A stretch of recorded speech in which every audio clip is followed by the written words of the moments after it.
This morning, the smell of smoke still filled the air at a fourplex in the 1300 block of Hickory Avenue in Harahan that had one apartment engulfed in flames just a few minutes after midnight. Harahan Police Chief Todd St. Cyr says about 30 firemen battled the blaze. We responded with 3 trucks.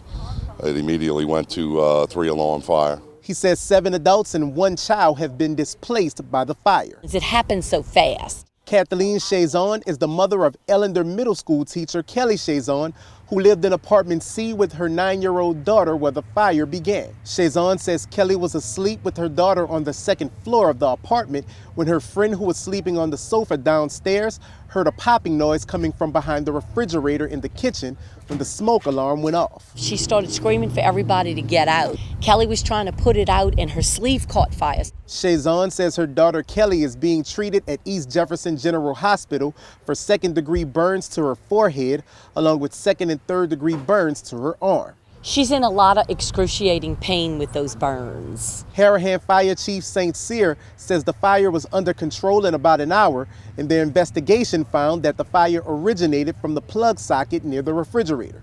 He says the building had been inspected prior to the 3-alarm fire, and it met all codes. We haven't found any deficiencies in any of the apartments, but electrical fires happen. Harahan Fire Department crews were able to get to the scene within about 5 minutes after receiving the call and contain the fire to this one apartment building. But water damage and smoke were able to spread throughout the rest of the building. I mean, this ain't nothing compared to 05. Edward Adolph lives in apartment A of the fourplex and had to rush himself and his 90-year-old mother out of the apartment last night. He almost lost everything in his New Orleans East home during Hurricane Katrina and moved into this fourplex back in 2007. Now he finds himself having to salvage what he can again. It's a burden, but you just got to keep going, But even in the tragic fire, there were a few precious items that were saved. It's got to be over 80 years old, 90 maybe.